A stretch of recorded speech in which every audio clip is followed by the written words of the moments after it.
Hello and welcome to another episode of Cardiff Central podcast. As you can tell, with me being back in the hot seat, we're taking a break from our summer special series of guests.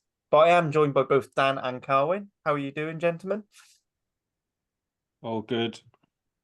I'll let Dan go first because my video is going way behind me. Yeah, all good here. Enjoying the one day of summer. And now that the rugby's come to an end, pretty much don't have to watch another weekend of Wales making it quite miserable in between two quite good test matches. Yeah. Yeah. The most I watched of the game was 20 minutes in the amusement part of Butlins Minehead. So it's probably a slightly better way of experiencing it than others. But we'll get onto that later. First of all, let's go through some news. So over the last couple of weeks, Cardiff has signed Josh McNally from Bath, veteran lock, exactly the sort of Balkan grunt that we've been crying out for years. So good signing, gents. Very much so, I think, personally. Yeah, I agree. I think from a player perspective, he's big, which is always a plus in a Cardiff pack. But he's as he's coming towards sort of the latter part of his career, he's become a full-on sort of tight head lock. He was maybe a bit of a 4 and a 6 earlier in his career, but yeah, he's very up and down now. He's going to give us a bit of an edge in there, physicality wise. Good line out forward as well. But beyond that, then it's a bit back to what Jockey said when he come on our pod towards the back end of the season about looking for good people to fit in. You know, he's been Bath captain, he's got loads of experience, he's a sergeant in the RAF, so he brings that sort of level of discipline and good communication to his game as well, which I think would be massive off the field. And obviously, lock is not somewhere we're particularly blessed at depth-wise at the moment, but I think he'd be great for somebody like Teddy as well to bounce off as he comes through, and a couple of the other young forwards from around the pack generally. So yeah, can't fault that piece of business, I don't think. Yeah, the leadership bit is the bit that stands out for me. You know, I think he's captained Bath a few times, hasn't he? And you look at that squad now, you're probably looking at Belcher as the one standout leader. Sort of captain leader, really. Ben Thomas, I know, has done a fair bit of it this season, but he's still a young guy learning his position, or youngish guy, positions as well.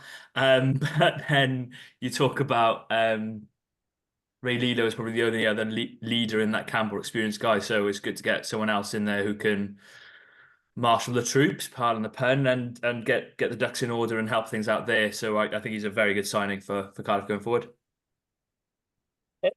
Yeah, I think we're all agreed. So Dan, you just wanted to confirm something that was mentioned offhand by Dickie in the great interview you two did the other week. Yeah, so Dickie mentioned that it hasn't. The club still haven't put it out yet, so I don't know if they're like forgot about it or what. But Darren Allinson's come in as head of recruitment, former Cardiff scrum half, played a bit in 2005, 2007, somewhere around there. He played for us. He went on to play for London Irish, I think, quite a bit he was. But since retiring in 2019, he's worked as an agent for 4 or 5 years now and comes in as our head of recruitment. So good world to bring somebody in from in that role, knows how to work the agents and what they're after. Good contacts, I'm sure, globally as well from that time in his career. So I think takes a bit of stress away from Jockey, allows him to concentrate a bit more on the rugby, and puts a rugby person in charge of recruitment as well. Sometimes I think there's been some accusations leveled that it comes a bit too much from top level at the club who aren't so rugby focused people. So yeah, I think that's a smart pickup and another good spend of new money from the owners as well. Yeah, absolutely. And then next bit of Cardiff news is the Challenge Cup fixtures have been released, which sees us starting off with an away trip to Lyon before hosting Toyota Cheetahs before Christmas, and then after the festive derbies, we're away to Perpignan and then host Connacht Rugby in a URC clash, which I've made no secret. Connacht at home is one of my favourite fixtures, usually because it's a belting game, although admittedly last season's was a buck in that trend.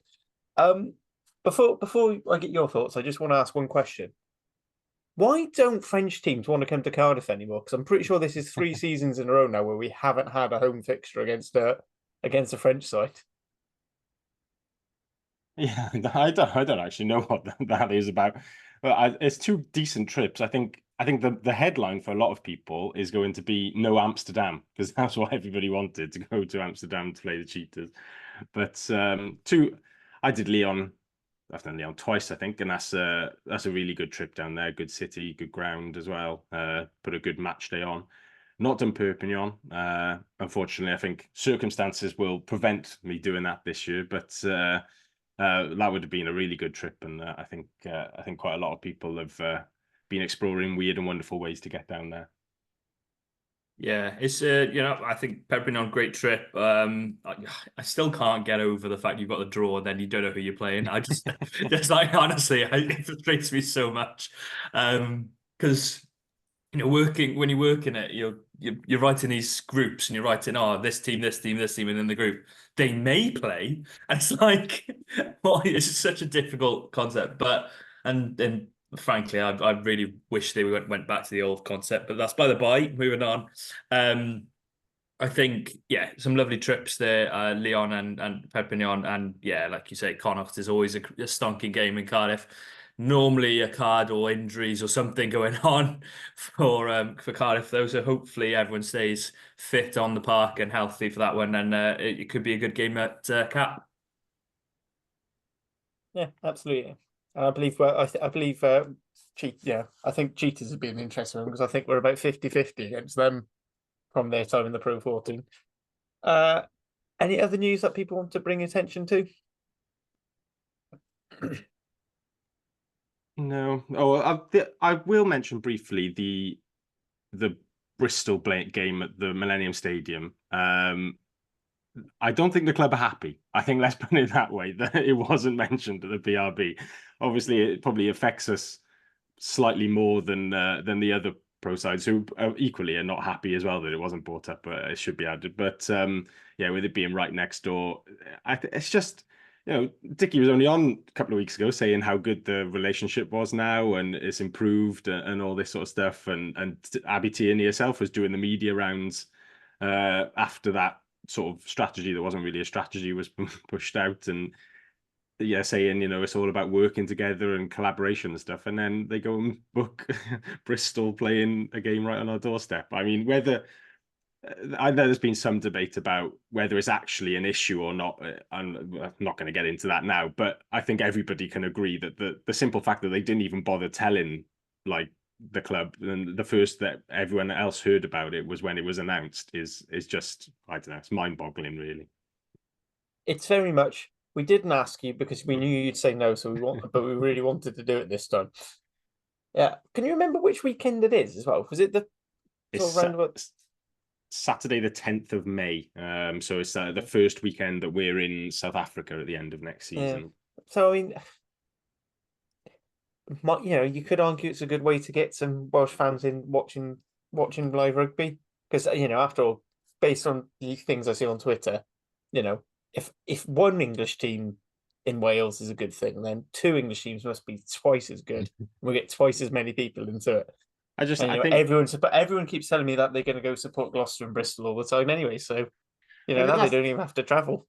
I think that's the concern. Yeah, there is an angle that it brings money in, and it kind of might, I don't know, in some weird way boost Welsh rugby. If you go in and watch a game at the Millennium Stadium, you might fancy going to watch another Welsh game. But the other aspect of it is that it's inviting what could be seen as a competitor into our own backyard to steal fans away. They're not going to steal week in, week out fans, but there's a lot in South Wales of sort of floating voters, if you like, and Bristol is not that far away. At the end, my parents both work in Bristol, live in Cardiff. They go back and forth every day, and people will travel. I drive back and forth to Cardiff. Harley, you travel a long way to go and watch Cardiff games as well.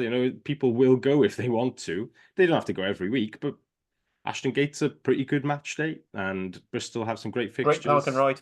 Yeah, so park and ride to Ashton Gate's pretty good. On a Saturday afternoon, you can get the train from Cardiff into Temple Meads and get a bus up to the ground, and it's quite a good day out. And so, yeah, Bristol, in their press bump thing related to it, were very specifically clear that they're here to engage new audiences.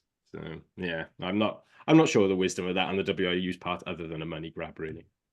But it's not. Anything? Sorry, it's not though, is it? Like there's no other reason bar money than money, and you just have to look at the financial situation WIU are in. It's not, there's no.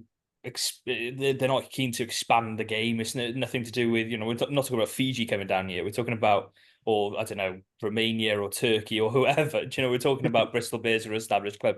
It's just a money grab. It's an attempt to get money in, and like the hole they're in, they're looking at money from anywhere. And there's two ways to look at it, I suppose. And you can look at it from that aspect, which I assume all the regions are going to look at, and you're trying to compete with that. And Cardiff are in South Africa, which is bizarre. You just, someone said earlier, imagine a situation 5 years ago where Cardiff are playing a club game in South Africa, and then Bristol are playing in the Millennium Stadium or Principality Stadium. That's bizarre to think about. But on the flip side, if looking forward, this is something that happens more regularly. Say they get 4 or 5 games, and say they raise 2.5 million hypothetically from those games. I don't know the figures. No one knows the figures as far as I know, or have been told.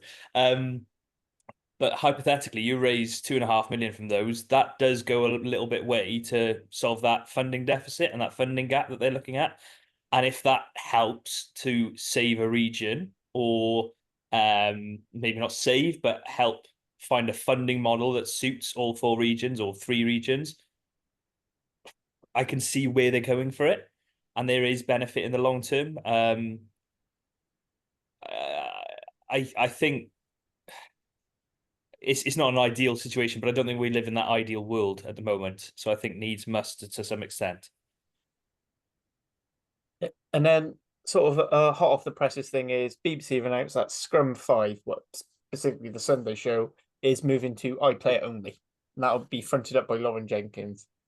Yeah, so they're still going to cover live URC games. So whichever games they get on this Saturday, their Friday night, that'll still be live on BBC Two. But the sort of Scrum 5 Sunday, the highlight show, and non-live games that they show, that'll all be on iPlayer only, which is just sort of, they say it's just their way of cutting the cloth and trying to save money.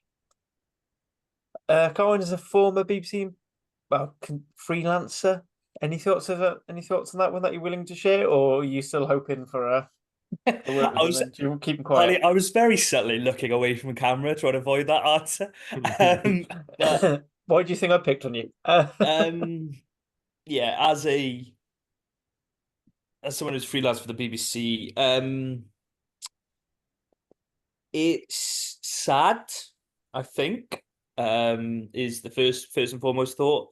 I know a lot of people who work on that show, and a lot of time goes into a lot of things that go on to the show. You talk about certain aspects that have been on that for decades. When I know everyone has their detractors and everyone has their critics, but I grew up watching that week in, week out since I've been watching rugby, to be honest. Yeah.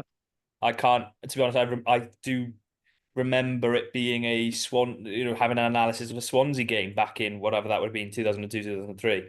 So that's basically been my childhood and livelihood of rugby, is watching Scrum 5 after a weekend of seeing some of the games. I think it is a sad reflection of where we are. It is a sad reflection of the cost cutting. As far as it being a cost cutting mechanism, I'm not 100% sure. It might just be a simple thing of the viewership isn't enough. I don't know the numbers. I haven't had this discussion, to be honest.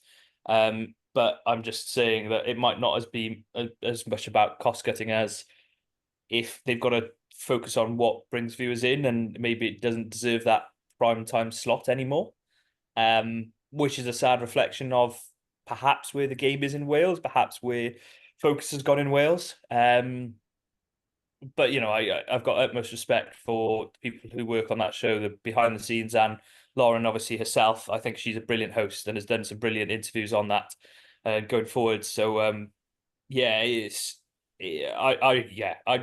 to be honest, and this isn't me sitting on the fence. I think it is a sad reflection of where it is at the moment, but I'm not surprised either. I think is a probably an accurate depiction of where I'm at the moment.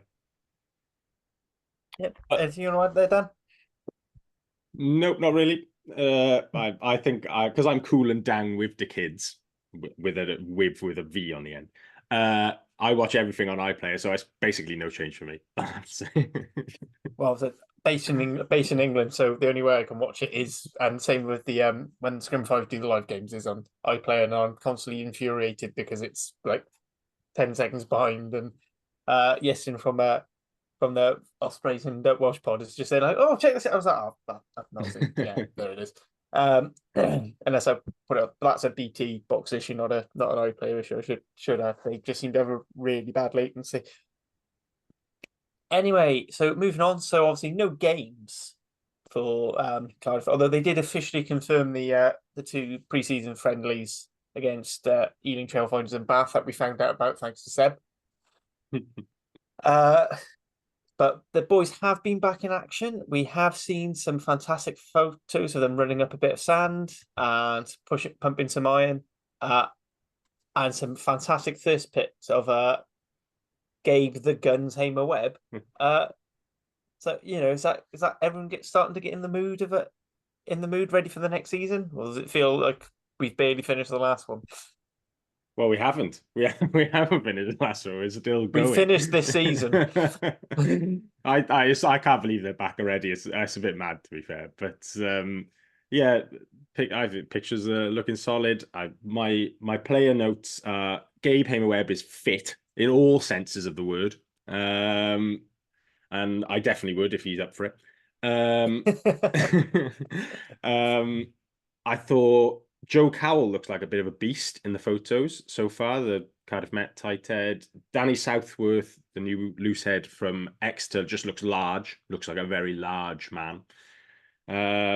What else did I make a note of? Dan Thomas's long hair is looking good. Enjoying his hair. And then also there was the mention. So we've got no. We'll come on to this. We've got no nines in the squad, obviously, because Bevan's away. So they've got in training with them a lad called Reese Price, who's been on some of the photos, and having done some quick digging on him, he is from sort of Merthyr Aberdare, top of the valleys way. Played with us 16s and 17s. Went to Hartpury, which is where the link with Johnny Goodridge, who's now come in as skills coaches when he was at Hartpury. He's been playing for.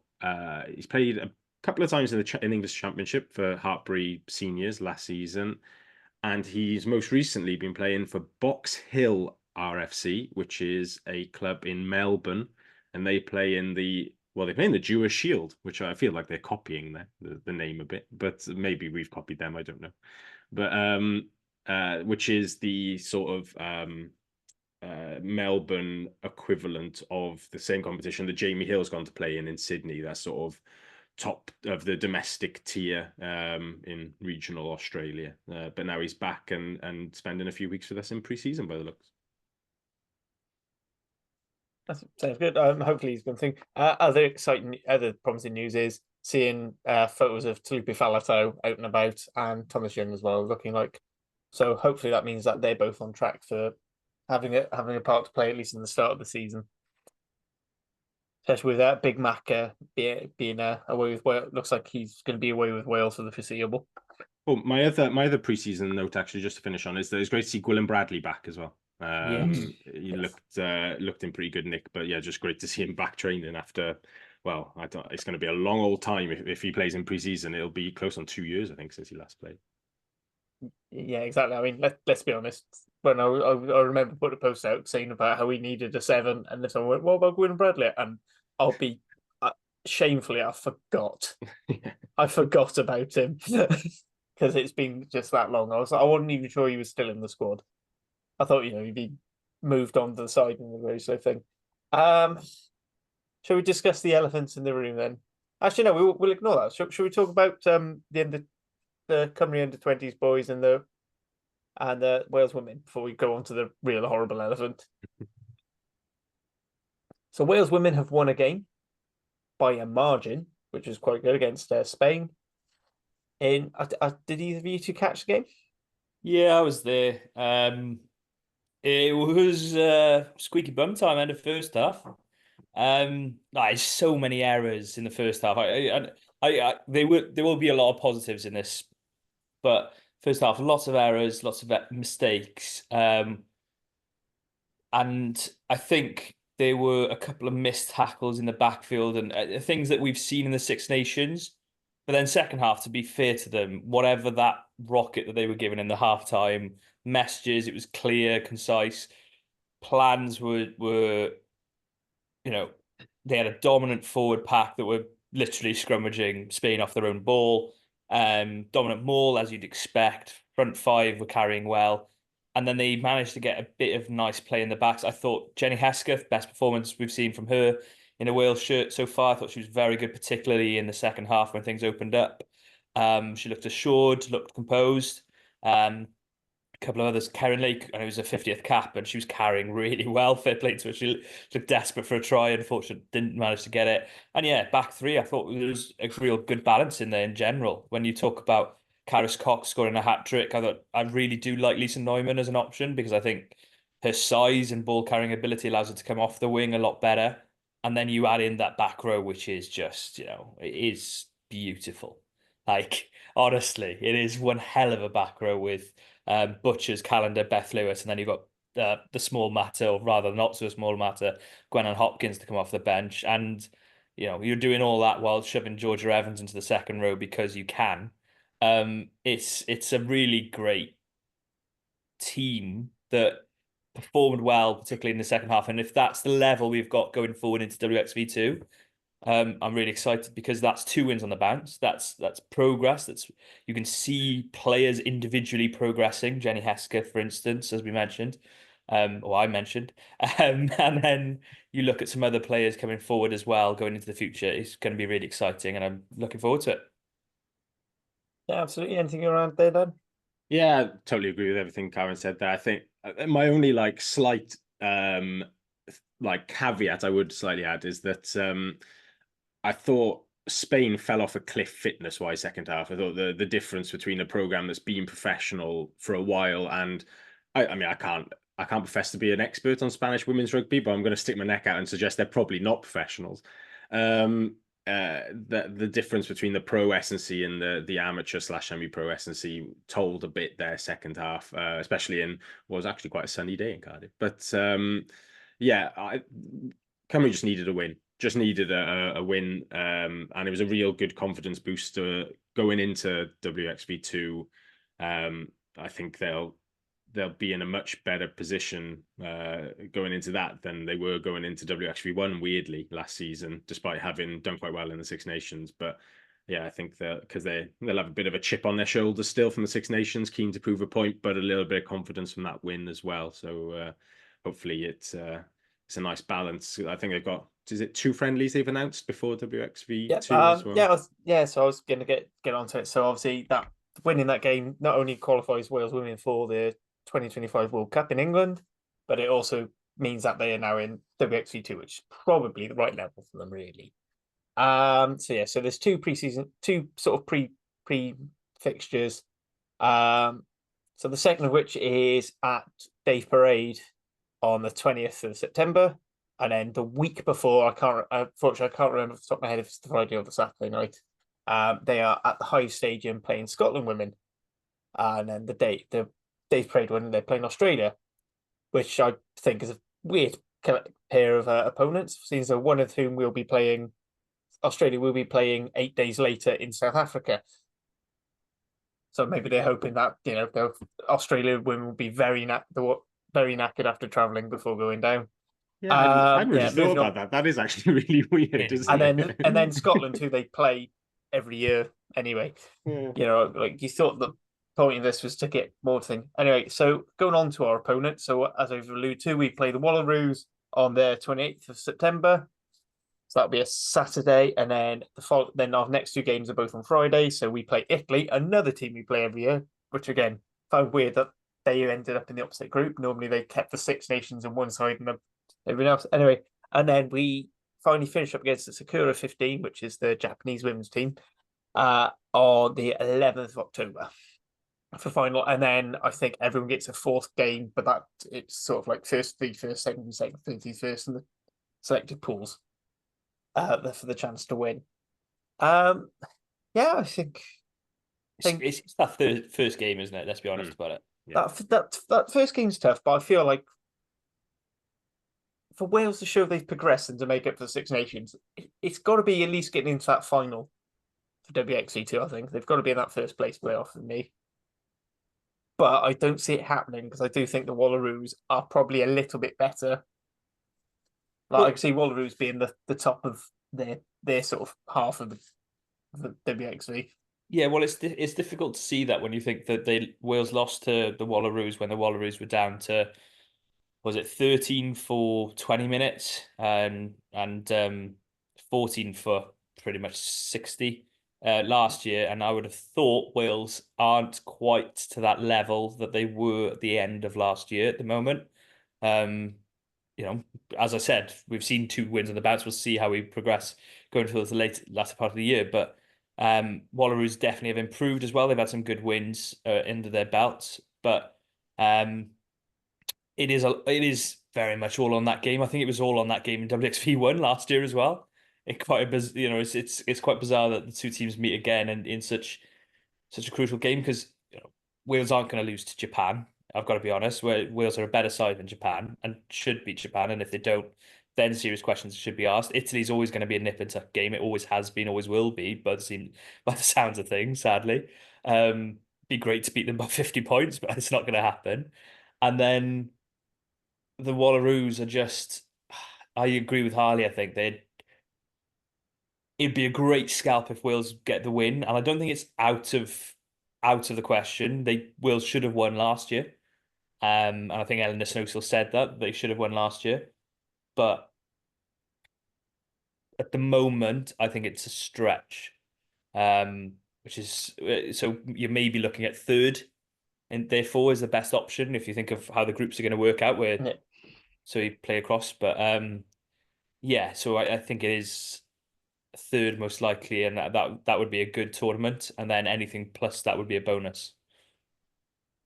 I mean, it could be quite interesting because obviously the third team in our sort of set of 3, so because WXV needs to be unbelievably complicated. You have 6 teams in each division, and then they're split into 2 pools, A and B, each 3 teams in each, and then you play the teams in the other pool.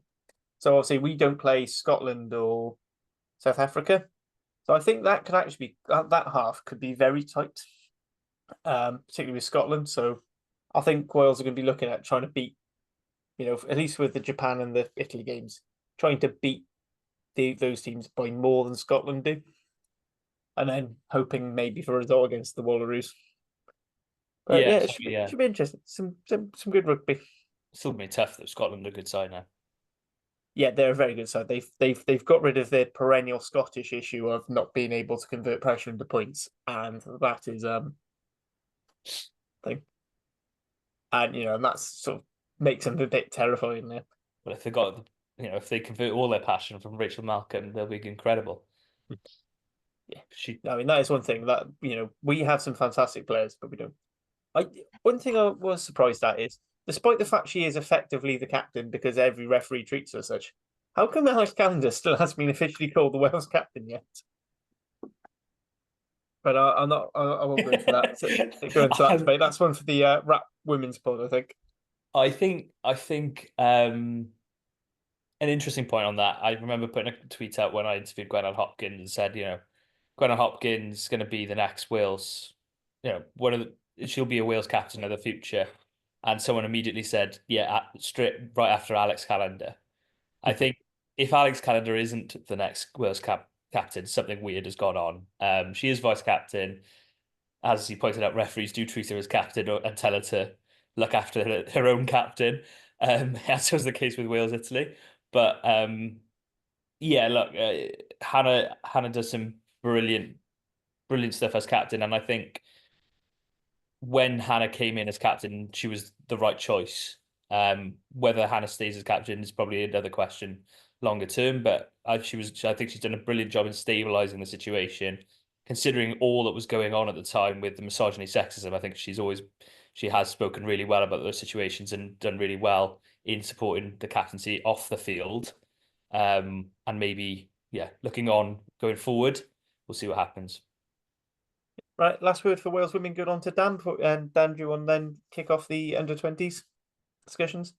Yeah, nothing more to add. I think you covered the women quite well there, to be fair. Probably pick it up a bit more ahead of WXV time. But 20s wise, it's been a good tournament for the boys, I think, actually. I think they might be a little bit disappointed results wise. But the context to the 20s, I think, is always that they use the Six Nations as more of a development few weeks to get the boys into camp, to have a look at them all. I think Whiffin used like over 30 players during the under-26 Nations. There was some injury element to that, but he properly rotated and had a look at everyone, gave everyone an opportunity. And then after they've had a good camp going into the World Championship in the summer, then that's when they try and compete. And they pushed New Zealand all the way in the first game, comfortable enough win over Spain in the second game, pushed France. I don't know if pushed France, but battled hard against France is probably how I would describe the second half there. And then coming up against Australia in the first lot of playoff games, I think they'll be disappointed they didn't get a win there. I think it's kind of similar-ish to the senior game, which we'll get onto a bit, but they let Australia in quite easily once or twice, and but largely played some of the better rugby on the day. But it's always going to be the case. It's actually going to be tough for us now to compete at under-20s level. We're player pool wise, resource wise, compared. Obviously, it dilutes a bit at senior level where there's a bigger pool to pick from, but at 20s level, you are very restricted on who you can pick, and you're relying on particularly producing some big front five forwards, which we don't always have. But there's a lot to like individually from this team. I think there's been some really cracking performances. From a Cardiff perspective to start with, I think Steph Emmanuel's been really impressive, stepping up 18 still, 17 still at the start of the tournament. Coming in, usurping the starting midfield to start at 12 and against France. Looks really confident with an all-round game, kicking, carrying, tackling. Chucked a few jackals in as well, as every Cardiff player should. Lucas de la Rua hasn't had a full-on chance to show off his skills. I think the back row it's been good individually, but hasn't fully clicked as a unit necessarily. With Woodman and Morse there, I think they're all such dominant individual players. They haven't quite figured out the nuances of how to work as a team fully necessarily. But De La Rua has shown plenty of his quality. I think Matty Young's looked really composed at full back. It's a shame to lose Hugh Anderson from the Dragons after the first game, but Young's come in, good kick coverage, hits the line really well. They've used him in some interesting sets, kind of coming short off 9 and 10 in particular. And then Cody Stone has been a really interesting one on the wing as well. Kind of Tom James-esque with the way he runs and his scrum cap and his pace and finishing. So he's been a good player to watch as well.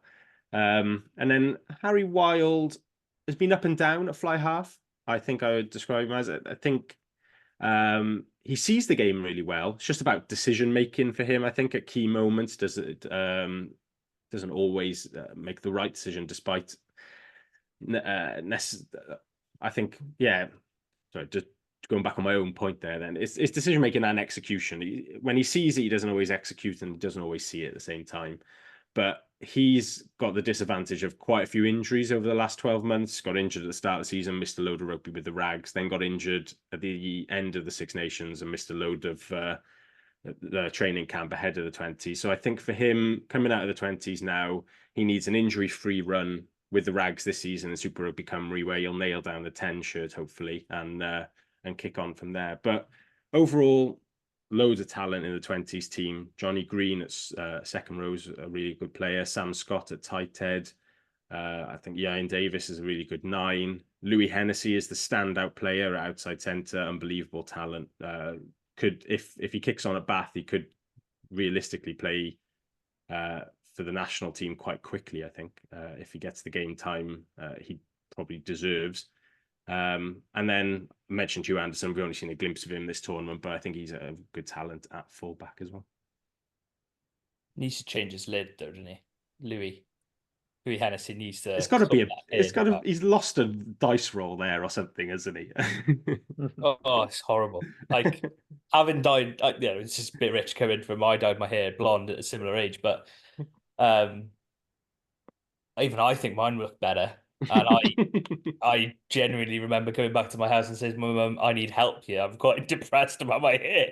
Like, so, um, but I think, yeah, that's the one blemish on your car. It's not doing too bad, is it? And he's one hell of a talent. Can't agree more. You look at, um, I know we were looking at a piece today for players who can step up, and he's the first one you think of. Um, stepping up from 20s to senior rugby seems to be a common thing if you're a centre at the moment. Grady, Eddie James, etc. Well, um, uh, Dragon Centre, whose name's escaped me all of a sudden. Harry Ackerman, and Thank you very much. I think Harry Ackerman would have been in the equation had it Yeah. not been for injury, would have been in and around the squad. So you look at those lads, I I can't see something that Hennessy can't do at the moment, capable of playing 12 or 13. Great offloads, just great offloads. The interesting thing will be once he steps up, does he still get that time, space, ability to do those offloads? That'll be the key challenge. That's the key challenge for anyone stepping up from under 20s to senior rugby. But as far as a physical specimen who gets you across the game line, but also has the smarts to play that position, geez, he looks the real deal.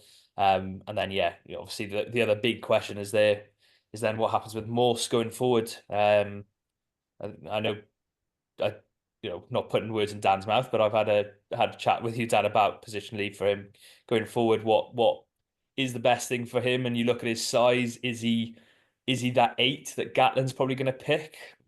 I look at the profile what Gatland looks like. It's the 6'4" line out option generally. Who's that athletic build? He fulfills the athleticism, hands down, but it's whether he fulfills the other criteria, which perhaps he doesn't. And you may be then looking at him moving into 7 further down the line. Position obviously played against Spain and to some great extent, and he is capable of pilfering ball. He is good over the ball and also offers plenty of work rate on and off the ball, to be fair to him. Um, I I'd be interested to see what they do with him long term because you look at that profile, it seems pretty set in Gatland's head. You look at Falatau, Wainwright, Plumtree, there's a common thread there. And let's be honest about it, there's a reason Morgan Morris isn't getting picked in Gatland's head. Whether that's right or wrong, he's got his mindset set of what style of 8 he wants. And there's a lot to be said of having a style of 8 you want. We had Jockey on a few weeks ago talking about his style of player for each position. And if you've got a style of player for a position, it's quite hard to change it. Yeah, and I think there'll be some chat with Morse about, because I imagine the Ospreys will see him as an 8 and will probably bring him through as an 8 in the short term. I don't actually think that matters though. Ultimately, if you watch the way Morse plays, and it goes back to what I was saying earlier about the back row clicking or not for the 20s, in defensive phase play, he looks like an open side. If you didn't, I think if you watched the games and you didn't know what shirt number they were, you would suggest that Morse was the open side in that 20s team, whether he's wearing 8 or 7 for them, which is where the whole back row partnership is not quite sticking, because I think they're just getting in each other's way essentially, particularly Morse and De La Rua. I think they're just sort of they're occasionally at the same breakdown, occasionally neither of them are there. They haven't quite worked out the sort of nuances of that in the way that Warburton and Lydiot and Warburton and Tipperick did so well for those years in the national team. And that's to be expected. They don't play together particularly often at this stage of their career, and they're still both very young. But yeah, I think for the Ospreys then, I think it'll look quite similar that he, other than where you pack down at the scrum, in open play, it doesn't particularly matter then. So yeah, I don't think there's any danger of him, playing at 8 for the Ospreys and that impacting how he goes at 7 for the national team. And I think the way it's going for the national team, you look at the profile of 7 that we're going for now, and you look at Tommy Reffel's perhaps struggles on this tour a bit. We're not a big, powerful physical pack anymore. We don't have Alan Wynne-Jones and Ken Owens and Gethin Jenkins and all these guys in there who can give you real parity. You look at this Australia tour and we're not making dominant tackles. We're on the back foot quite a lot defensively. We're trying to reorganize. And so the 7, if you're going to get over the ball, you're going to need a big physical bloke, because Raffles, I think, slight problem is he's just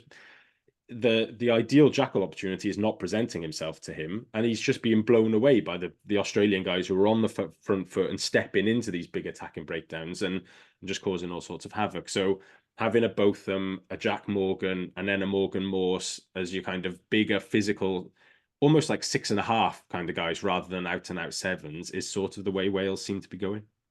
Yeah, well, what's interesting about it, sorry, thinking ahead now, you think of Ospreys and think of that back row. Obviously, this season they played a lot of James Ratty at 6 or Rhys Davis earlier on in the season at 6, because Jack Morgan's basically been, he has played a bit, but he's mostly been injured throughout the season or Wales duty or injured. So therefore, you'd think Jack Morgan comes back in that 6 jersey, Tips is 7, Morse, whoever it is at 8. Funnily enough, what was a really good combination in the Six Nations was against Italy, where it was De La Rua, Bedell, Morse. That worked brilliantly. You could have given player of the match to all 3 of them, and I think I argued at the pub afterwards heavily that it should have been Bedell, perhaps to Ivan who awarded man of the match to Morse.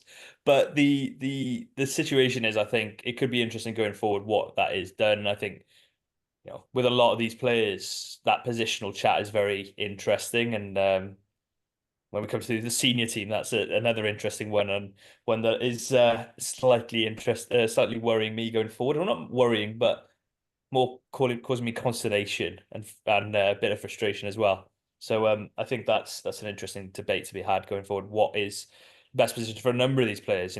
Ryan Woodman was a second row /6, and now it seems he's got it in his head that he's a 6, and everyone's playing him at 6. And I think at the moment he's better for it, but we may see him move somewhere else later on. Yeah, absolutely. I mean, you never know these things. Yeah, the one problem for me is if you did want Morgan Morse as a 7, I know it doesn't necessarily play, but if you wanted him to play in a certain way, it's a very hard back row to get into. That Ospreys back row, there are a lot of good players. When you think you've still got Tiprick, who's looks like he's playing some of the best rugby of his career. Jack Morgan, if you've got a Ratty in there, if not, you've got Harry Deves as well. And then Morgan Morris, who is, after all, is the man who would save Welsh rugby, depending on who you listen to. Don't forget Will Griffiths as well, who, despite his injury troubles, has always been a big player for Ospreys when he's played. Yeah, absolutely. Someone who I thought was worthy of a call if it hadn't been for injuries. Yeah, so we'll move on to the senior side then. So we've had two out of 2 defeats against Australia. 2 games potentially we could have won if it hadn't been for mistakes. Big question, because I think it depends who you ask. Can we see what Gatland's trying to do? No, is the short answer. To me, I think, well, I can see what he's trying to do short term. I think there's been an obvious game plan in each game. They've been wildly different, has been the big problem, and they've been different again from what we were trying to do in the Six Nations. So you can see what he's maybe in the first game. Nick Tompkins spoke about it in the week of back to basics and being boring and direct, and yeah, we were definitely boring and trying to be direct in that first test. It was kick heavy. It was trying to be physical on transition. It was trying to be quite direct off first phase and off 9 generally in attack, coming around the corner, looking to punch holes. Defensively, it was trying to get off the line quickly and get up in Australia faces. Didn't really work. Yeah, I mean, yes, we were sort of in that first test, but I never felt like we were actually going to win that first test ever. And then second test, I thought there was a real switch in the attacking intention, kept the ball a lot more, played to width a lot more. That Liam Williams try comes after 24 phases, I think the stat is, something like that. We put pressure on them. We pulled Mason Grady inside a lot more. We used decoy runners and pullback passes quite a bit to get to the edge, which was better to see. But yeah, to answer the question, yes, there was like obvious little tactical nuances in each game. What that looks like in the medium term, I've absolutely no idea. I mean, I don't know what he's building towards. The selections are quite different. I think the concern, after Saturday, I was more positive than I was after the first test. But then I'm thinking and looking ahead to the autumn, and I think, but the likelihood is that the team will be totally different again because you've got so many players who'll be back available or back fit. How do you ever build if you don't have consistency in selection? The likelihood is that with the inconsistency in selection brings inconsistency in tactics as well. I'm not really sure where he's trying to get to, and yeah, it's the only so Saturday was better. We could have won. There were little moments that we lost switching off after points being scored and a key moments around dead balls, but that'll come with experience. But it's just I don't know if they'll get the chance to build, and that's what worries me. It was a platform to build off, but I don't know if they ever will. Yeah, I'll start with the positives because there's a fair few. I agree. Second test was a lot better. I thought Cam Ben Thomas axis worked really well. I thought some lovely touches from Cam. I know, obviously, yes, he drops the ball, which leads to Jake Gordon's try, but I thought for the majority, some lovely touches in attack. The pass to Liam is really well weighted. There are a couple of lovely grubber kicks in behind. Ben Thomas likewise. Nice variation early doors. Okay, the crossfield kick didn't come off, but he was trying things. He was trying little chips over the top. He was feeding the backs. Then you talk about, I think, the biggest positive of this tour, Archie Griffin. The guy played, I think, 142 minutes. I don't think he came off in the second test, apart from his HIA. Make of that what you will as well. And he's I've got to be 3 for honest. 3 next week on Friday as well, but we'll get on to Yeah. that. Yeah, but make of that what you will on the flip side, because the positive is the guy can do it, and he showed he could do it. And actually, first test I thought he grew into the game and got stronger as he went along, and second test he seemed to get more into it as well. A tight head at international rugby shouldn't be playing 74 minutes. That's my other point, really, is that you should have someone to come off the bench that you've got confidence in to be able to back that up. But he I spoke to Chris Horseman beforehand, and Chris Horseman was, huge amounts of praise for Archie Griffin, saying that he's going to bring physicality in defence, physicality in attack. I thought he offered both, defence particularly, a really nice jackal, but what he's got as well is some really good hands for link play, something I didn't expect to see. And you talk about, Wales have been behind on that for years. I think that's an area where you look at Ty Furlong's role with Ireland, you look at Carl Sinclair. yeah, Carl Sinclair, what Stephen Moore used to do for Australia as well, Yeah. back in the day, a few years back. Wales haven't had that player who could really do it. The player that used to do it for us was quite often Beard, who, if we're being frank, is probably not the best ball carrier in the world, so didn't quite work as well. But I was really impressed with Archie Griffin, and fair play to the lad when you come off the back of what was a disappointing first test, if we're being frank and open and honest about it, to do what he did in Australia. I thought, yeah, fair play to the lad, kudos. And I saw quite a bit of debate about what's going to happen with him next season. And I thought that was really interesting. And yeah, I can't think of many better places that he's going to have experience and growing and understanding the game than Bath. Like going to be one to watch in the future. There's my ode to Archie Griffin over, and but no, I was really impressed with him in short. And then Ellis Bevan was probably the other one who came out with a lot of credit for the two tests. His kicking game, is gone up tenfold this season in general. But yeah, really impressive gameplay. I think the big thing for him now going forward is how do you get the other area of his game going? I've sort of said it a little bit on this pod before, but we've seen a lot of good kicks from him, look good kicking play. Where can we get a bit more of that sniping attitude, that drawing defenders in, sucking players in, getting Rio off his wing to attack that round the fringes, or those bits of nine play that James and Gibson Park does so well, Faf de Klerk do so well. That added level. Pardon, sorry. Thomas as well, very good for the snipey thing. Sometimes not so good at the basic scrum play. No, exactly, and it's getting those added elements on top. But as far as it's that if that's your base level, you've got a blinking good line on your hands. So that's really good. The big one for me, and I've said this several times now, I just don't get the Ben Thomas Grady thing going forward.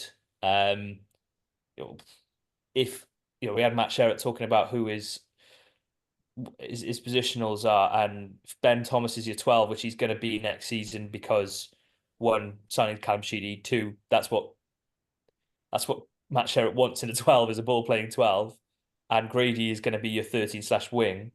How on earth are they supposed to, as young men still, learn on the job in international rugby and get the experience of doing it? I think there's too much of this learning on the job situation going on at the moment. That would be my main criticism, but I don't quite see how that's going to work at international level. Not saying they're both not international standard players, just I don't see how they are going to play in those positions if they're not playing in those positions regionally. Um, yeah, that's. But there's so many positives, but like Dan said, it's difficult to see that continuation of a plan when, especially including with so many players up in the air of who's going to play where and that sort of thing going forward. But yeah, I was blown away by Archie Griffin in the second test, although he's superb. One other name I want to throw in because I think he's been also one of the things, and also I feel that a bit ego inflated because it sort of proved me right when everyone was criticizing him previous Six Nations and stuff. Christ Junza, Yeah, his work as using him as a workhorse player, not this big ball carrier everyone was expecting. It's been great because he's just been hitting. He's hitting rucks. He's hitting people. It's great to see. Does a bit of carrying, probably still not the carrier people wanted, but now he's in that role and not the out and out carrier role. Quite good. 90% of his line, his jumping in the line out's been quite good. I do want to say though, Ben Thomas, I thought has acquitted himself quite well at 10. very well. You do get a huge different dimension shift with Sam Costello when he comes on. Again, actually, someone was it Josh from Blood Mode pointing out. Actually, it seems to, or it might have been Squidge on that episode, but saying about how Costello coming off the bench is actually really good for Wales, and it gives you that transformative. It breaks open the game plan. But I thought Ben Thomas played quite well. But sorry, on the Costello thing, we had Patchell on a few weeks ago and another pod, and he was talking about the influence of coming off the bench and how much easier it is. And that's why Patchell looked so much sorry, that Costello looked perhaps better in some people's eyes in the first test because it was go out, show some energy and throw the ball around and try and make something happen. Yeah, Do you know what I mean? That's as a 10, that's dreamland scenario, isn't it? I can only, yeah. well, I've never played that. I can only imagine. Yeah, you have it with the nines all the time. I always like no matter who starts at 9 for Wales, whoever comes off the bench is the person who should be starting the next week 9 times out of 10. It's just the way things go. The But yeah, Mike Phillips conundrum. yeah, No matter who was off the bench compared to Mike for about 5 years after 2011, they looked like the better player. However, they weren't once they started. yeah. Again, I think it's that just being able to flick the game plan around, and you've had a bit more time to adapt. Yeah, I thought they were quite good. Line out less so. Driving more, which some people are saying was a big learning of a singer, but I think actually we've had a decent driving maul for quite a while. The problem was just getting the ball in position where we could maul it. I mean, last week we scored 4 tries, which is the first time in a while we've done. Oh, saying that, I suppose we did it Scotland, was it? a few times. Yeah, I think. I'm not sure. Did we do it in Scotland? Yeah, just about against Scotland. But someone again on Blood Mud, they're pointing out like how often does a Gatland side score 28 points and lose? Hmm. So that's It comes back to those cheap points, doesn't it? You talked yeah, about, the other bit, the lack of plan. Well, it's not a small thing. They call it the full set piece for a reason, but it was 6 points effectively from restarts that was conceded. yeah, The both yeah. One was a poor timing clear out, and the Valentini tackle on both of them. He's lucky. I'll say that, but the the plan from the reception of restarts was poor, because the plan the previous weeks was poor. There was the knock on from Liam, I think, from a ball that went over the top, and there was a couple of things. But also on the flip side, the kickoffs themselves seemed to lack a real plan. At one stage, I wondered if they were just going long in the hope that Australia kicked the ball off the pitch because they knew how strong the diving maul was. But I think I've probably given them too much credit, if I'm not completely honest. I think there wasn't as clear and coherent a plan for the restarts as or even the execution, perhaps. Not that I want to dig at Ben, but the it did seem like it was a bit of a weird restarts plan. Um, yeah, I don't know. Sorry, the other point that's just jumping into the Kreisschunzer one. I completely agree, Harley, but he's another one. Where's he going to play next season? He's probably going to play 7. So I just don't get it. Well, in fairness, since he's come back from injury, Baxter has been using him as second row or that impact second row. So, Maybe. and also I think if you talk about, like, we're talking about with Morgan Morse about the role he plays, whether it's at the Ospreys, if it's the role that Gatlin wants to say, I mean, let's be fair, he's playing 6 next weekend, on Friday. So I mean, I think as long as that, if that's the role he's playing, then actually a fantastic jackal for a man who's like 73 meters tall, like in the first test. But Dan, do you want to? I'm gonna give you the last word on the 2 tests, and then you can have the rant you've promised about Friday's game. Well, my only last word is I agree with everything Karen said about Archie Griffin, and building on from what we said about Louis Hennessy. Basically, the entire future of Welsh rugby is in the hands of Bath. So if you if you are linked to Bath Rugby, or you're a coach or something, please help us out and play Archie Griffin and Louis Hennessy as much as that helps their development over the next 2 or 3 years, and then Wales will probably win the Grand Slam. Thank you in advance. Maybe they should be playing at the Principality. Give them some experience. Launching into Friday then. Wales are playing the Queensland Reds on Friday morning in a game which I'm sure they're all chuffed about, the Welsh lads. I'm sure they really don't just want to come home and enjoy their off-season. I'm sure they really wanted to play a Super Rugby side and on a random Friday in Brisbane. Unfortunately, the game has been somewhat clouded by Warren Gatland's selection of Corey Hill to start, and specifically to give him the captaincy. It is an uncapped game, but Corey Hill, as I'm sure most people know, 3 years ago was caught up in an incident whereby he and a couple of others have gone to a house, tried to go to a house that he rents out to presumably collect money off the tenant. They've ended up going to the wrong house and sort of smashing the door and chucking bottles at the house of a single mother with her 2 very young children there, causing them to fear that somebody was breaking in or going to hurt them. Police were called. It was not quite what people say, that no charges were brought. It was dealt with via a community resolution order, which is a sort of non-judicial way of dealing with an incident rather than going through the sort of traditional criminal justice process. So it wasn't the fact that he hasn't been charged with anything, it was just dealt with in a slightly different manner than is usual. The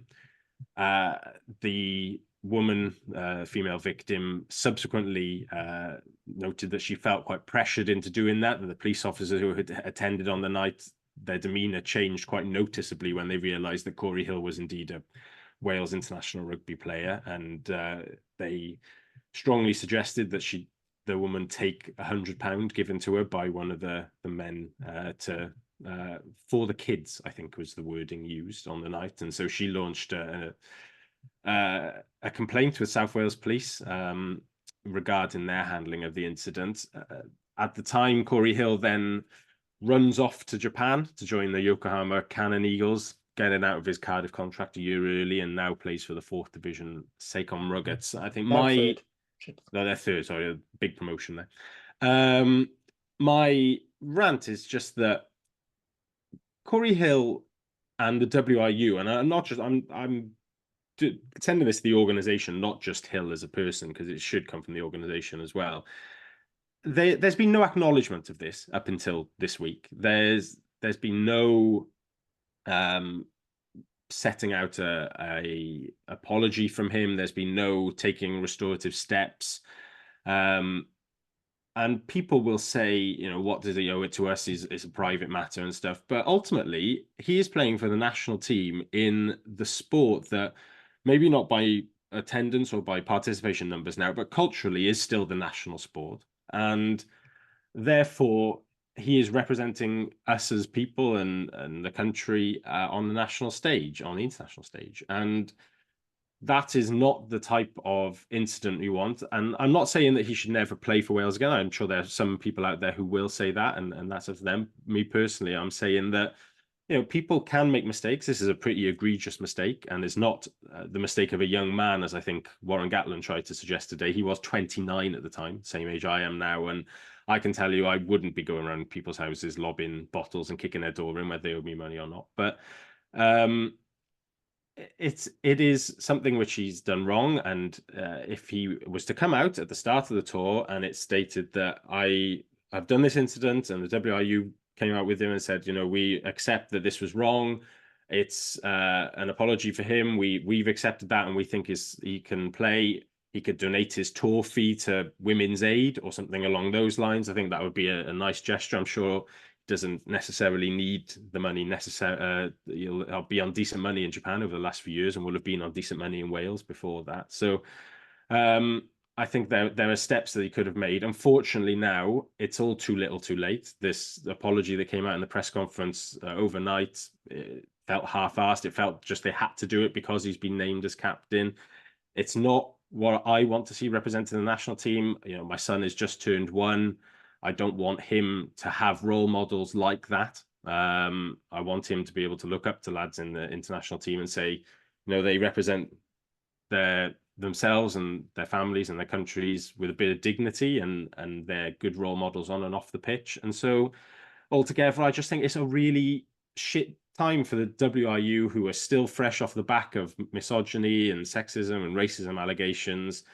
You know, we've heard nothing from WRU board on this. Abby Tierney, absolutely nothing. Gatland has not covered himself in glory at any point during these whole allegations. He's somehow always managed to be on the wrong side of comments in that regard. So, yeah, I won't be watching Friday because, quite frankly, if I did, I'd just end up cheering for the Reds. I just think it's easier to pretend the game isn't happening, and it's just like I'm angry, but mostly to use a parent phrase, I'm just disappointed that, you know, that the Gatland, that the WRU and the Hill himself haven't taken any steps really to address this, and feel it's just something they can sweep under the rug with a cursory too little too late apology. So yeah, that's my tuppence on it. I think it's fairly balanced. You know, I think people out there would go full pitchforks and call for him to never be selected again, whether he apologizes or not. I don't necessarily think that is the case, but the way that they've dealt with it is stinks, essentially. Yeah, I think but just quick, because Colin's going to shoot, so I want him to have his say. But for me, it's a case of he's apologized to Gatland, not the people, not the person who he upset. That was the thing that says to me. It's just addressing everything, and I'll get on to my big, more conspiratorial thoughts in a second. But Colin, do you want to have your say before you have to shoot? I think I've been slightly surprised by the response from some people in closer in and around the game. The Twitter response I expected. I expected people to be annoyed. You know, that was obviously the case, and I can fully understand Dan's point of view. I've heard responses ranging from, well, other people have done worse, and, you know, without getting too Gandhi-esque about it, you know, that doesn't make it right. But the other thing to the other thing to point out, I think I've heard as well lines like, "Oh, it wasn't him; it was his mates." Well, you need better mates. Be my immediate response to that. My general feeling about it is it's one that should have been sorted 3 years ago. That the apology should have come 3 years ago. It should have been transparent. See, I can understand to some extent from Corey Hill's perspective that perhaps he didn't think he needed to do a formal WRU apology in the sense of he was going off to Japan, maybe didn't think he was ever going to play for Wales again, so he's got into that mindset. At the time, I know there was per the BBC reports, there was no apology from him directly to the woman involved per her statement, or her interview. I think that's something that is poor. That it should have been a direct apology. It should have been, if you're going to make an egregious mistake like that, you should be apologizing for it profusely and straight away and acting on it appropriately. Yeah, I can't agree with the Gatlin comment of a young man make mistakes. He's not a young man. He's 29. 28, 29. It's that's something that doesn't sit well with me. I don't know if I agree that it wasn't sincere. I've seen the video. It did look quite sincere, in my opinion, about apologizing. But I think the reason it probably doesn't feel sincere is the timing of it. If you're being, if it's like being made first minister or prime minister and then apologizing as you're being given the award. It seems like you're trying to cover your back before moving on to bigger and better things, and that's probably why people are frustrated about it. And I can completely understand that. I think it's the timing of the apology is the thing that frustrates me the most. But yeah, if that had come before, I think I'd have thought let bygones be bygones and be okay with it. At the same time, I do understand Dan's point. I don't think he should be captain, but I know a lot of people have voiced the opinion that of that group, he's a leader and is a good leader and will help those in terms of on the pitch playing. And there aren't that many leadership options there, I suppose, is what some other people have been saying. I'm trying to balance. I'm being a bit on the fence, but I do agree with a lot of Dan's points, but there because I have been surprised by the in rugby response that I've heard. I'd also add that the other thing Gatlin tries to say quite a bit, and he said it before the tour and this week, is that it was dealt with by Cardiff at the time. I vehemently disagree with that, and the club are aware of that as well. Like, I think they handled it really poorly at the time. The simple fact of the matter is, it happened on, I think, a Sunday night, and he played the following Saturday, and they were aware of it before that. He didn't get punished by Cardiff. He didn't get punished by the WRU. He was allowed to leave his contract early to run off to Japan and hide, and that is what happened. So I don't think he's ever actually faced any consequences from it. Carwyn, you shooting? He's going. He's going. I don't think he's ever faced any consequences for it, actually. And that is another little element that annoys me when it's brought up as well. That it was not dealt with by anyone at the time, and it's clearly not been dealt with now. And it links in. I wrote my piece on my blog, which I put out again this week. The WRU have got unfortunate form for this because they keep picking Hannah Bluck in the women's team as well, who was convicted of domestic abuse a couple of years ago. She did receive proper criminal justice route of community service and paying fine to the victim and appealed it, and it still got upheld. So they've never addressed that. They just keep picking her and giving her central contracts. So it's on the people as individuals, but it's also majorly on the WRU as an organization that if they want to show that they've turned a corner, then they actually have to produce some actions to follow up words. Otherwise, the words are very empty. Yep, absolutely. My big now I'm going to give my big conspiracy spiel now. The first thing that everyone's talking about with this is the whole Corey Hill thing, which leaves very little time to talk about some of the more interesting points. Like, we've picked this is supposedly a development team, and we've picked a second row who are both in their 30s. And realistically, are they going to be the future? Right, you talk about the leadership with Hill, fine. We don't have an out-and-out 7 in the back row. I thought just give both of them. I'm surprised. Like, I could see why they rest both Raffle or put them on the bench, but I think he's just on the side. But also, it's like, what's the game? What is this game plan going to be? Are we going to have the third game plan in 3 games? There's no continuity. Because like basically everything's changed. Junzer, who's been playing very well in the second row, has been pushed out to the back row. It's you know, right. I think we can all agree Gatland is basically unsackable now because the WU can't afford to get him out of his contract and he isn't going to quit. But why is there so little scrutiny around, like, say, the assistant coaches, for example? Yes, our driving maul has been excellent, but our forwards consistently get bullied at breakdown. Our scrum is a proper lottery. And the line-out is somehow even more random chance at times. Why is that not being a thing? Like, I can see, like, I've actually looked into a little bit more about Alex King. Alex King is a specialist to sort of like set piece coach. So his attack is never going to work if we can't get our set piece sorted. Which begs the question: why have we not got a bit like Jockeys did? So he's managing his attack. This is how my overall picture. I've got a specialist skills coach to improve the bits that need to be improved by players, so that it better fits. Why have we not got something equivalent?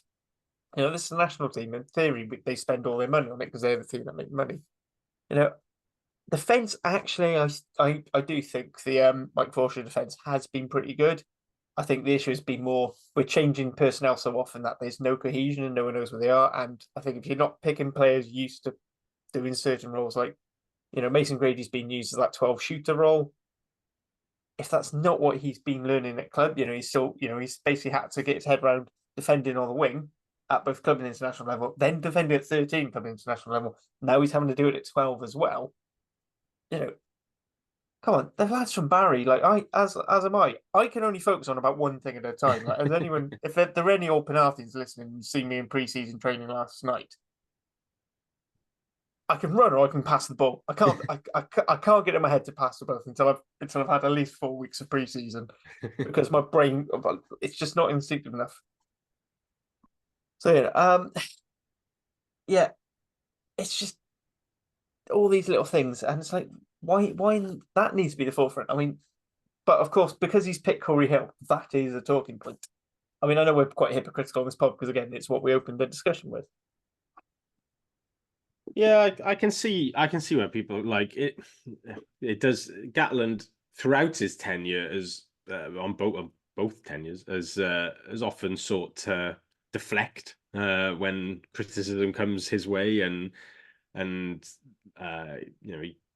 he is quite happy to take the praise and the good time of it's all him like bigging up these players, and then when it's not going well, it's never his fault. So yeah, I can understand where it can. And to be honest, until you were speaking then, I hadn't really looked at the full team because I'd seen that Corey Hill was captain and couldn't bother looking at the rest. But the continuity there, it's not impossible looking at the starting 15 that what's our first autumn is Australia again, isn't it? Our first autumn game, I think.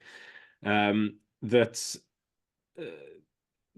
I would say probably only 2 of the starting 15 start in the positions that they are in the game against the Reds in that first test, and that's probably Winnett and Dyer in the back 3 because it's very likely Dyer will be left wing.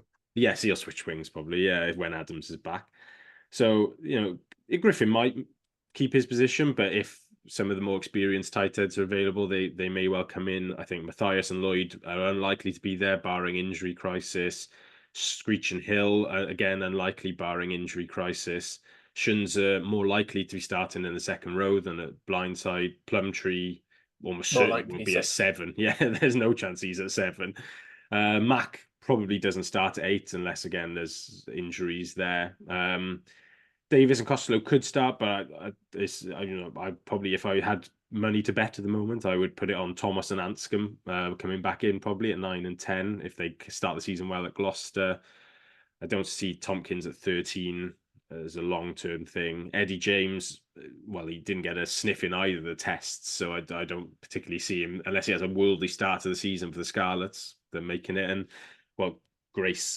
He'll actually have to play some competitive club rugby union first. So, that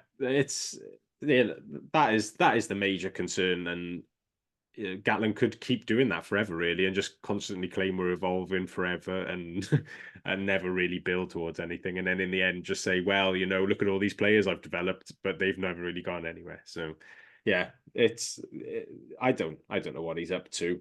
Maybe by this time next year we'll have a clear. But you look at the next 12 months and he's got 3 tough autumn tests, which he could theoretically lose.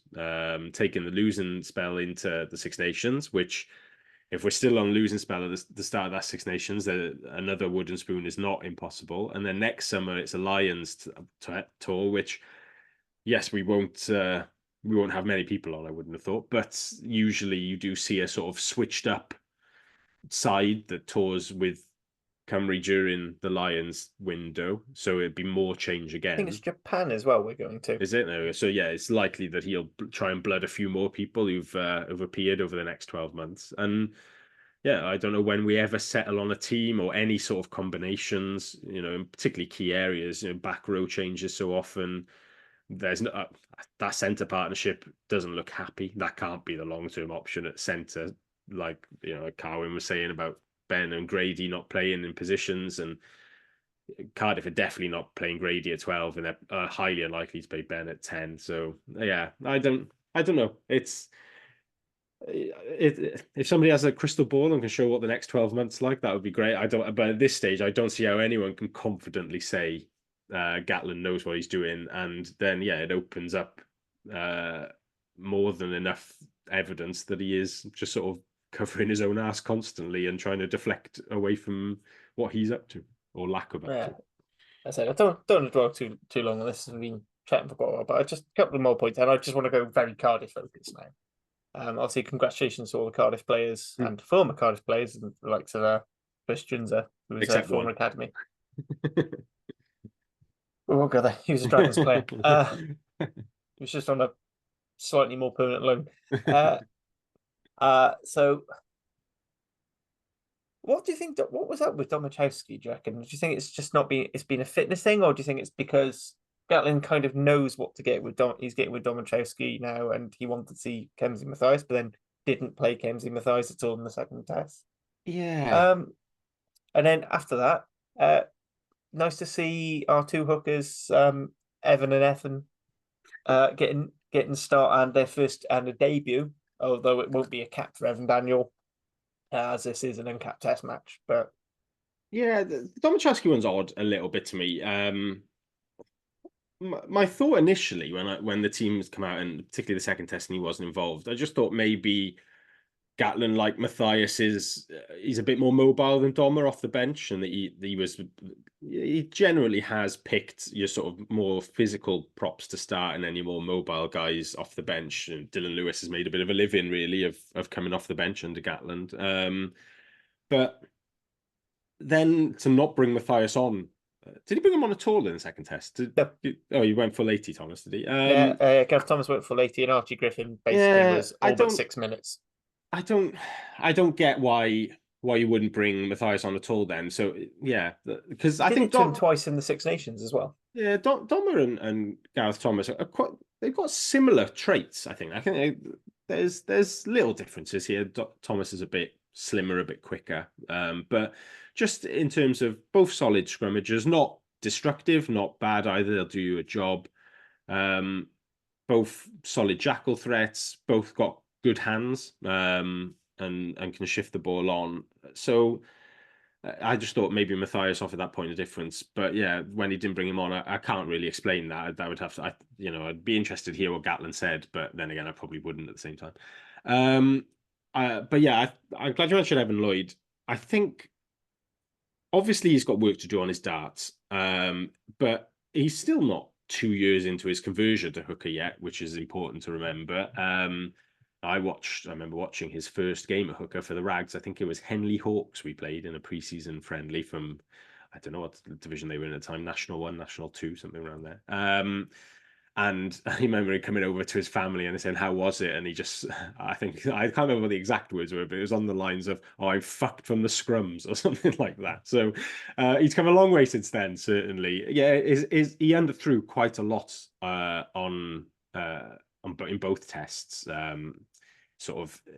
He's particularly where they call into the front, and there was a couple that they're just not hitting the top of the jumpers reach at all. They're sort of going face chest area, so he's got work to do in there. But the energy he brought off the bench in the second test, in particular, that he comes on, he chases down one kick, literally just pushes an Australian player out the way, borderline penalty, but gets away with it, and dives on a loose ball. And then there's a great try saver on the Australian left winger, where he's in the line and he sees they've got an overlap and just takes off for sort of 20-25 meters, covers across and makes the tackle as well, where the winger's trying to step back inside, which a lot of outside backs would be done by a step back inside there when they're going full pelt towards the touchline. So, yeah, he's obviously, there's obviously a Derry Lake-esque comparison there as big physical back rowers who weren't, weren't quite, was they're big and physical. I don't think they've just got the sort of 6'4" physical height presence to become out and out 6/8s. So they've switched up front, rather than you get some back rowers who are seen as sort of too lightweight and get put into hooker, which doesn't always work. Whereas, yeah, these guys were certainly heavy enough, but just didn't quite have the sort of athletic frame to go with it. So somebody asked me on Twitter, like, what's his sort of next few years looks like. And if he gets his throw-in right, which, it's hard to say whether he will or won't, it'll be down to sort of his ability to learn and the coaching that he gets. But if he does get that right, his ceiling's massive elsewhere around the pitch. So yeah, I think he, despite the lineup not going well, he comes back with credit from Australia. And then Evan Daniel, lots of really good raw skills. He's absolutely rapid for a hooker. He'd be one of the quickest players on the pitch probably on Friday morning. He's got solid line out throw. He's been in the hooker a bit longer. He's not probably as strong scrummaging wise as a Lloyd or a Lake with their size, but yeah, he'll give you plenty around the field as almost like a kind of like a 12, almost, the way that he runs and the speed that he goes with. So yeah, pleased for him to get an opportunity to show what he can do. And Cardiff's hooking stocks are looking really good next season. Sherratt, I think he'll rotate a bit more. With Belcher started a lot of games this year, but I think and played a lot of minutes as well. Yeah, I think we'll see him drop to the bench a couple of times more next season, which isn't a bad thing. We've got a bit more experience now there. So if you have, an Ed Byrne and a Josh McAnally starting, then to bring on Liam Belcher and his leadership in the last 20-30 minutes and his pace and his ability in the wider channels later in the game is certainly not a bad thing, as well as his line out throw in. So yeah, good choices for Sherratt, good headaches to have, but he's shown that he uses his players quite wisely in that regard as well. Yeah, absolutely. As I said, I think we're quite looking forward to it. As for upcoming pods, I think we're still trying to get some more guests in for you before we get to pre-season, when we'll sort of probably preview the pre-season games. I don't know if we're necessarily do some reviews. Also, coming up towards the start of the new season, we're going to have Lynn back on the pod from President of Safety Interest, along with David Allen, the supporters representative of the board. We're going to do a sort of Q&A, just so we'll put out some feelers of questions there, just more about supporters and what we as fans want to see at CAP over the next few years. Things like facilities, whilst they're looking at trying to sort of maintain that, as Richard was talking about the other week, that sort of process of keeping the renovations taking over until we can look into the big refurb. Unless you've got anything else to say, Dan? No, all good for me, Tap. In that case, then, thank you all very much for listening. Thank you to Calvin. Sorry I had to pop off some work stuff earlier, and thank you, Dan, for joining me. Cheers. Everyone have a good weekend. Ta-ra.